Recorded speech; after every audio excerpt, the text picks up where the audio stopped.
Almost rich and scared as hell. But why? You know, in April, incomes, they started to climb a little bit, but here's the deal, and you've heard it before, spending was flat and savings went up again, 5.6% from 5.2% the previous month. Now, that number we got today mirrors the trend that we saw that actually held back first quarter GDP. So you're near rich and you're still nervous. What's really starting to emerge here is that every level of income, according to Unity Marketing, people are hoarding money. Now, of course, it's understandable for most Americans. Your incomes have drifted lower, but upper levels of wealth, they came into this year, this is the fourth quarter, they're spending. They came into this year uncharacteristically clutching their wallets. For the 250,000 plus crowd, spending was down 17%. They're only 2% of the population. What's more problematic is this other group, 100 grand to 250 grand, 18% of the population, their spending was down 10%. Now, this is the crowd right here. You talk about the magical crowd that you need to step up and start to get some money into the economy or maybe get us into first gear or out of reverse. Now, I'm not sure how this happens or when it happens, but until it does, this economy will not move. Now, maybe these people are afraid. Maybe they think they'll be punished. Maybe they're not sure where their next meal will come from, although that's doubtful. All right, guys, let's talk about this because the near rich, I think a lot of people say, man, if I made $100,000, I'd have it made. Well, joining the panel, he's got it made. Matt Welsh, Reason Editor-in-Chief. All right, Matt, Americans in general spending less.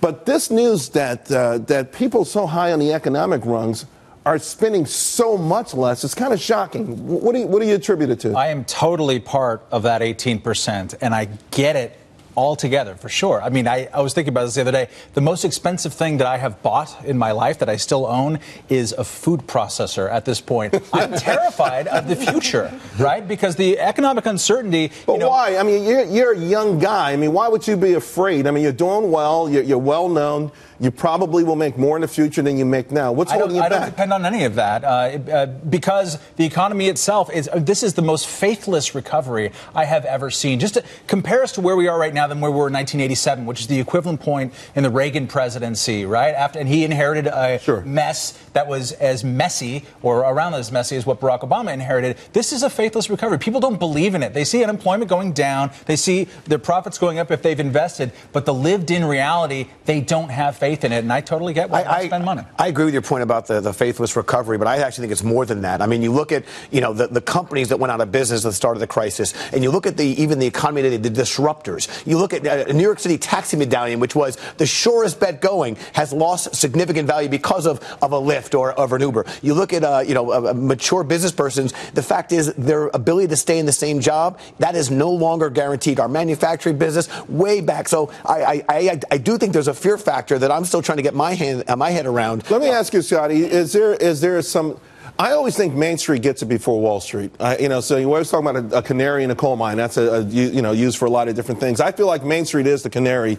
And maybe to Jim's point, they sense there's something, to borrow a phrase, transformational going on in this country, but not in the right way. Absolutely. Let's talk about 2008. One of the main reasons that it happened was irresponsible spending. I think people on Main Street were living with outside of their means. So now they think that set a bad standard. So now that we're here in 2015 and we're seeing people maybe not necessarily save, but just live within their means, we think that it's actually not a good thing. So we have to be very careful. Yeah, we do want to get them out there. We do want to get them spending. But the key is they make more, they spend more. We need to increase the entire... Well, I got that because I did ask this question to my subscribers. I want to bring up one of the emails I got today, if we have it available, because we had a couple of them echoed the same thing. I'm a baby boomer, turned 60 this year. Even though I saved in a company 401k and matched it every year, boomers are going into spending retreat thanks to 2007 crash.